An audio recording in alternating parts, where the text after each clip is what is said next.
आमची मागणी आहे सरकारकडे की ज्या पद्धतीने मुंबई असेल महाराष्ट्राच्या विविध भागामध्ये पत्रकारांवरती हमले केले जात आहेत, त्यांच्यावरती अटॅक केले जात आहेत. सध्या जर आपण पाहिलं तर नाशिकमध्ये जो 2 दिवसापूर्वी प्रकार घडला होता, त्याच्यामध्ये आहे ते 3 पत्रकारावरती आहे तो जोरदार हल्ला करण्यात आला होता. त्यांना जखमी करण्यात आलं होतं आणि त्यानंतर आहे ते सरकार आहे जागं झालं होतं. आरोपींना आहे ते अटक करण्यात आलेली आहे. मात्र आमची सरकारकडे ही मागणी आहे की गेल्या अनेक वर्षापासून सरकारनं जो हा कायदा पास केलेला नाहीये, इम्प्लिमेंटेशन केलं नाहीये, कायदा लागू केला नाहीये. त्यामुळे आमची मागणी आहे की हा कायदा हा त्वरित लागू करण्यात यावा. जर हा कायदा लागू झाला नाही तर जे पत्रकार ज्यांच्यावरती हल्ले होतात अशाच पद्धतीचे हल्ले हे समोर सुद्धा यापुढे होत राहतील. जे हल्लेखोर आहेत त्यांच्यावरती या ठिकाणी कुठल्याही प्रकारचं दडपण येत नाहीये, ते घाबरत नाहीयेत कायदा नसल्यामुळे. त्यामुळे जर हा कायदा झाला ना तर पत्रकारांनी पुढे काम कसं करायचं हा मोठा प्रश्न आहे, तो निर्माण होणार आहे.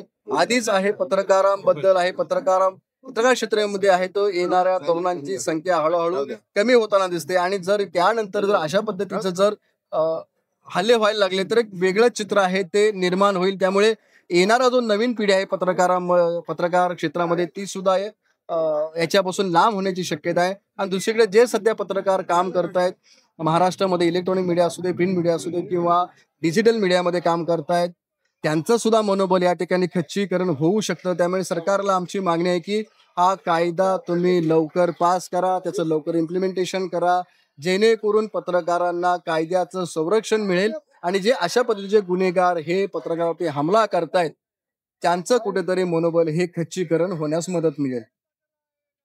त्यापासून महाराष्ट्रामध्ये पत्रकारांवर होणारे जे हल्ले जे आहेत ते सातत्याने वाढत आहेत. या वाढणाऱ्या हल्ल्यांची दक्षता घेऊन राज्य सरकारने पत्रकार हल्ला विरोधी कायदा करण्याचं निश्चित केलं होतं.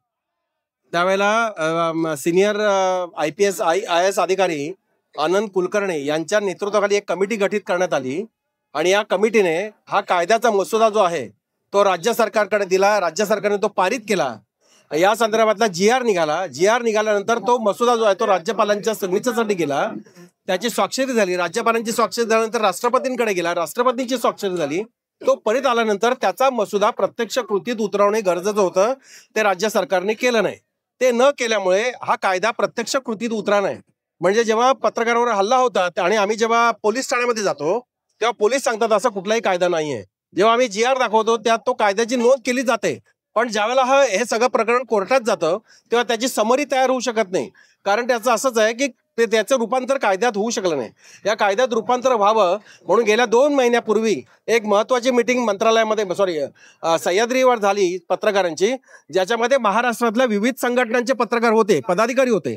त्यावेळेला मुख्यमंत्री देवेंद्र फडणवीस यांनी या संदर्भात कायदा तात्काळ करण्यासाठी याचा मसुदा जो आहे तो प्रत्यक्ष कृतीत उतरवण्यासाठी त्याची अंमल करा असा आदेश संबंधित अधिकाऱ्यांना दिला. IPS अधिकाऱ्यांना दिला, IAS अधिकाऱ्यांना दिला, मुख्य सचिवांना दिला. पण आता जवळपास 2 ते 2.5 महिने झाले या संदर्भात कुठलीही कृती झाली नाही आणि न झाल्यामुळेच गेल्या काही दिवसांपासून हे हल्ले वाढले. आणि काल तर आपण पाहिलं नाशिकमध्ये ज्या पत्रकारांवर हल्ले झाले ते निष्कारण हल्ले झाले. म्हणजे कोणतरी टोल भाऊराव तिकडे उभं राहतात आणि ते पत्रकारांना सांगितलं तरी त्यांच्यावर हल्ले करतात. ही गोष्ट महाराष्ट्राच्या नैतिकतेला शोभणारी नाहीये. त्याच्यामुळे तमाम पत्रकारांनी महाराष्ट्राभर याचा निषेध करण्याचा निश्चित केलंय आणि त्याचा निषेधाचा भाग म्हणून आम्ही सगळेजण इथं उपस्थित राहिलो. मी तमाम महाराष्ट्रातल्या जनतेला अपील करतो की पत्रकारांच्या ह्या लढ्याच्या पाठीमागे आपण सर्वांनी उभं राहावं अशी मी त्यांना विनंती करतो. माझ्या चॅनलला सबस्क्राईब करा आणि बेल आयकॉन दाबा जेणेकरून तुम्हाला माझे नवीन व्हिडिओ मिळतील.